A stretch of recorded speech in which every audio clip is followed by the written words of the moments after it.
बिस्मिल्लाहिर्रहमानिर्रहीम। Welcome to visual world YouTube channel. जैसा कि आप देख रहे हैं कि मेरे हाथ में आज एक कलाम पाक की डिवाइस है जिसको पेन कलाम पाक या कलम कलाम पाक के नाम से भी लोग पुकारते हैं।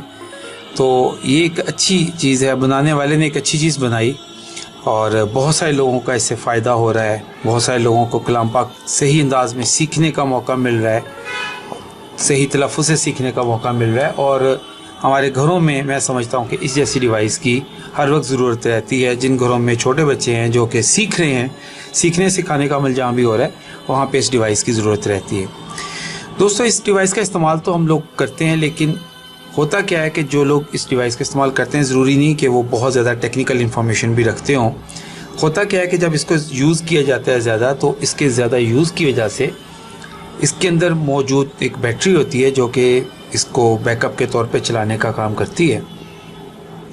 ज़्यादा इस्तेमाल से या रेगुलर इस्तेमाल की वजह से इसकी बैटरी एक वक्त आता है ख़त्म हो जाती है।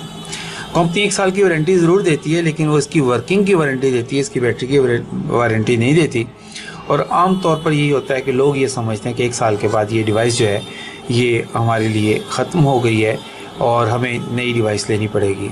आज की वीडियो में आपको ये बताऊंगा कि अगर आप भी इस तरह की डिवाइस को यूज़ करते हैं और आपको इस तरह के ही प्रॉब्लम का सामना करना पड़ रहा है, तो इसका हम क्या सलूशन निकालेंगे, हम इसकी बैटरी किस तरह से तब्दील कर सकते हैं। और आज की वीडियो में मैं आपको इसकी बैटरी तब्दील करके दिखाऊँगा और बताऊँगा कि इस डिवाइस की अगर बैटरी राइट टाइम पर अगर चेंज कर दी जाए और अगर इसका एग्जैक्ट साइज़ मिल जाए इसकी बैटरी का, तो आपकी ये डिवाइस दोबारा कारआमद हो सकती है और दोबारा से उसी तरह से काम आएगी जिस तरह से जब आपने नई ली थी तो कारआमद हो रही थी। सबसे पहले इस डिवाइस को मैं यहाँ रखते हुए अपने मोबाइल से एक इसकी पिक्चर बना लूँगा ताकि मुझे इसके जो बटनों की पोजीशन है उसको याद रखने में आसानी रहे। अभी ये क्या करें कि जब भी आप किसी प्रोजेक्ट पे काम करने लगें तो आप कम से कम उसकी एक स्नैप ले लिया करें। तो ये मैंने इसको फोकस कर लिया और ये इसका मैंने एक तस्वीर उतार ली है जो कि मुझे फ्यूचर में काम आ सकती है। जब ये डिवाइस खोल दूंगा हो सकता है कि इसके जो बटनों की तरतीब है, ये मैं आपको थोड़ा सा जूम करके दिखा देता हूँ, तो हो सकता है कि ये वो ना रहे, थोड़ी सी तब्दील हो जाए, आगे पीछे हो जाए बटन। तो इनको अपनी जगह पर प्रॉपर जगह पर रखने के लिए मुझे ऐसा करना होगा। सबसे पहले हम इस डिवाइस को ओपन करेंगे, इसके सारे स्क्रूज़ को खोल लेते हैं और इनको खोलने के बाद हम जो है वो आपको बताएंगे कि हम इसके ऊपर फर्दर दूसरा काम कैसे कर सकेंगे। तो मैं जल्दी से इसके स्क्रू खोल लेता हूँ और फिर आपको दिखाता हूँ। ये आप देख सकते हैं कि ये जो स्क्रू है किस कदर छोटा है। तो इस तरह के स्क्रूज़ को जब हम संभालने लगते हैं तो बहुत दिक्कत पेश आती है। तो मैं इस तरह का कंटेनर यूज़ करता हूँ। आप भी इस तरह का प्लास्टिक कंटेनर या कोई इस तरह की डब्बी वगैरह ज़रूर यूज़ किया करें जिसमें आपकी तमाम जो स्क्रूज़ हैं वो महफूज रह सकें। जिस प्रोजेक्ट को भी आपने ओपन किया हुआ, जहाँ पे भी आप काम कर रहे हैं, उसके तमाम तर जो एक्सेसरीज़ हैं या स्क्रूज़ वगैरह हैं वो आपके पास महफूज रहें और आप ताकि जब इस चीज़ को कंप्लीट कर लें तो आपको प्रॉपर तरीके से उसको बंद करने में भी दिक्कत पेश ना आए। तो हमने इस डिवाइस के सारे स्क्रू खोल लिए हैं। अब बड़ी एहतियात से हम इसको ओपन करने की कोशिश करता हूँ इस ओपनर को यूज़ करते हुए, ताकि डिवाइस को, और इसको ओपन करने से पहले मैं आपको ये दिखा दूं कि ये देखिए ये डिवाइस ऑन नहीं हो रही। और जब मैं इसको चार्जर लगाता हूँ, इसके स्क्रू तो मैंने खोल लिए हैं, लेकिन अभी मैं इसको ओपन करने से पहले आपको एक दफ़ा ये दिखा दूं कि ये देखें इसकी चार्जिंग लाइट जल गई है। और इसको अगर मैं ऑन करना चाहूँ, लेकिन ये है कि जो ही मैं इसका चार्जर डिस्कनेक्ट करता हूँ तो अब ये देखें लाइट बंद हो जाती है फौरी तौर पर। तो इसका मतलब ये है कि इसकी बैटरी बिल्कुल चार्ज नहीं ले रही और इसी वजह से शायद ये डिवाइस जो है ये ऑन नहीं हो पा रही। मैं इसको लॉन्ग प्रेस भी किया है लेकिन ये ऑन नहीं हो रही। तो हम सबसे पहले इसके स्क्रू तो अपने खोल लिए हैं, इसको ओपन करके देखते हैं कि इसके अंदर जो इंटरनल सेटिंग है वो किस टाइप की है, ताकि फिर हमने अगर इसकी बैटरी तब्दील करनी है तो वो हम तब्दील करेंगे।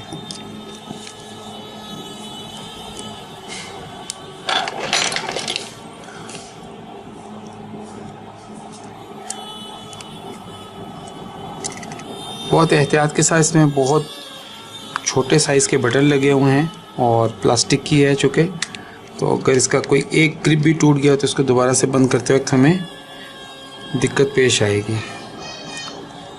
ये यहाँ तक तो मैंने इसको ओपन कर लिया है। थोड़ा सा इसको जूम आउट करते हैं और इसी तरह से अब मैं चलता हूँ इस तरफ को।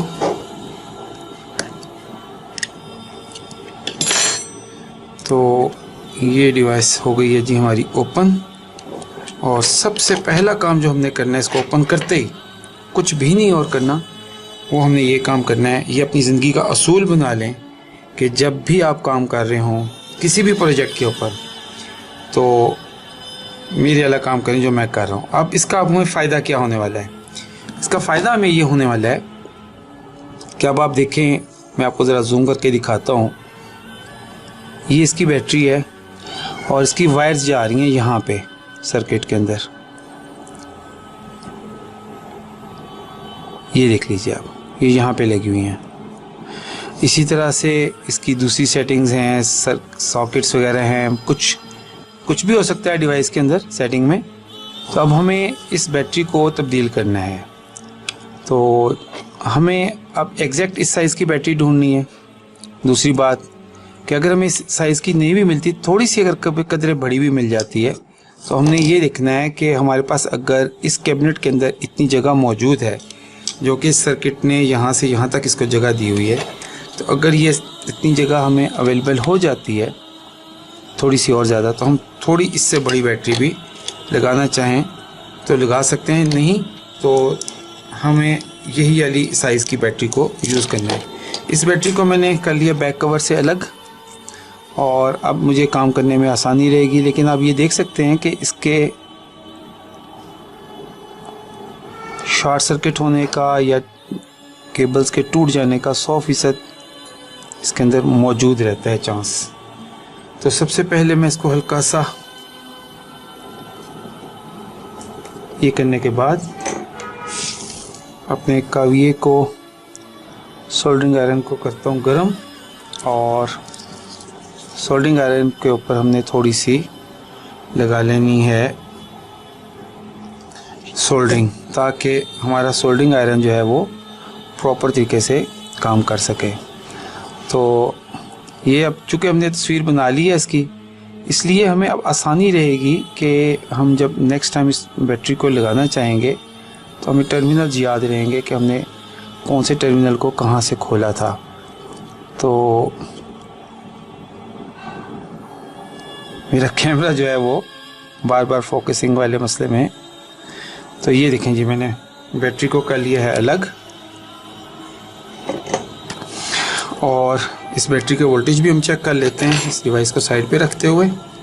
आप देख सकते हैं कि सिर्फ 0.2 वोल्ट, इसका मतलब बैटरी बिल्कुल डेड लेवल पे है।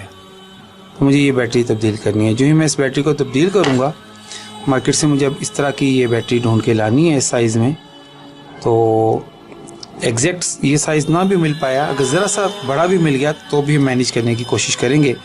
अगर हमें इस तरह की बैटरी ना मिल पाए, सेम ये साइज़ ना मिल पाए, तो आज ही की वीडियो में मैं आपको एक और तरीक़ाकार भी बताना चाहूँगा, जिसमें मैं आपको ये बताऊँगा कि ये बैटरी भी हम बाज़ सूरतों में कारआमद कर सकते हैं। होता कुछ यूँ है कि इस बैटरी के अंदर इस जगह पे जहाँ पे आपको ब्लू टेप नज़र आ रही है, यहाँ पे एक BMS सर्किट काम कर रहा है, जो बैटरी को मॉनिटर करने का, चार्ज करने का, ओवर डिस्चार्ज और ओवर चार्ज से प्रोटेक्ट करने का काम करता है।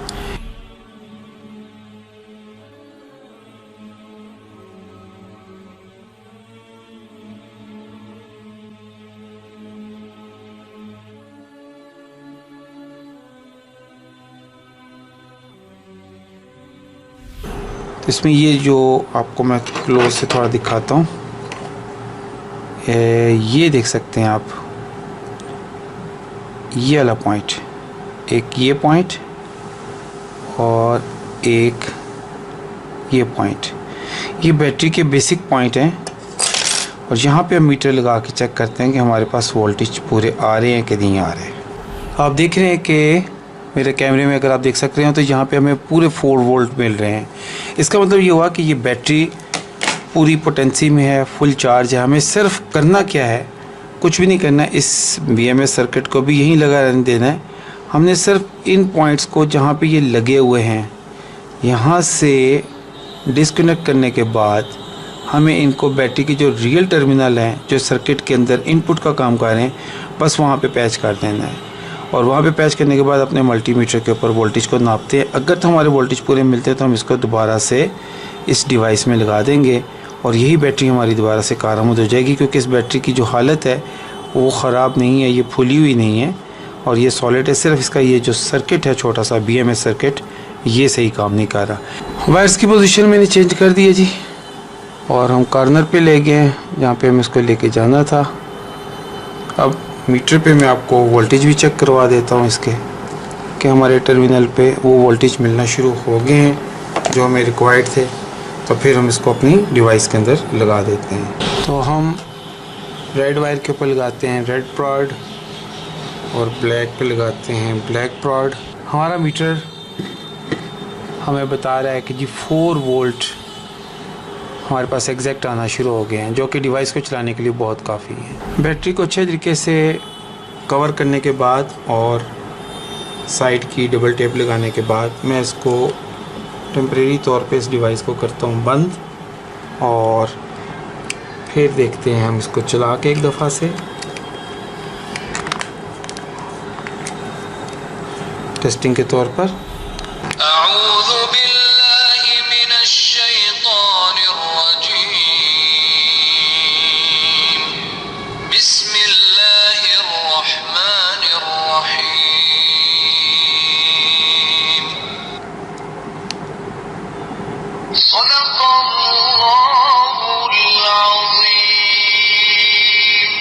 तो अल्हम्दुलिल्लाह हमारा जो प्रोजेक्ट था वो 100% कामयाब रहा। और यहाँ पे मैं आपको इसकी चार्जिंग केबल भी लगा के दिखा देता हूँ, ताकि हम ये भी देख लें कि क्या हमारी डिवाइस चार्जिंग को भी एक्सेप्ट कर रही है। तो ये हमने केबल इसमें लगा दी चार्जिंग पोर्ट में, तो हमारे पास यहाँ पे ये चार्जिंग भी आ गई। हमारी डिवाइस बिल्कुल प्रॉपर तरीके से काम करना शुरू हो गई। उम्मीद करता हूँ कि आज का ये जो छोटा सा प्रोजेक्ट था हमारा, ये आपको अच्छा लगा होगा, और इसमें जो हमारी एक मज़हबी अक़ीदत और एहतराम है वो भी आपको अच्छा लगा होगा कि इस तरह से हम अपने बहुत सारी डिवाइसेस को दोबारा से कारआमद बना सकते हैं ज़ाया होने से। और सिर्फ बैटरी को या तो तब्दील करना है, या बैटरी के ऊपर जो छोटा BMS सर्किट है अगर वो ख़राब हो जाता है उसको रिमूव कर दिया जाए, उसको बाईपास कर दिया जाए, तो हम आसानी से एक डिवाइस को कारआमद कर सकते हैं। उम्मीद करता हूँ कि आज की वीडियो आपको पसंद आई होगी और आपने इसको लाइक भी कर दिया होगा। जाते जाते अगर ये चैनल सब्सक्राइब नहीं किया हुआ तो इसको सब्सक्राइब भी कीजिए। मुझे दीजिए इजाज़त, मैं इंशाल्लाह आपको अगली एक और वीडियो में मिलूँगा। तब तक के लिए अल्लाह हाफिज़।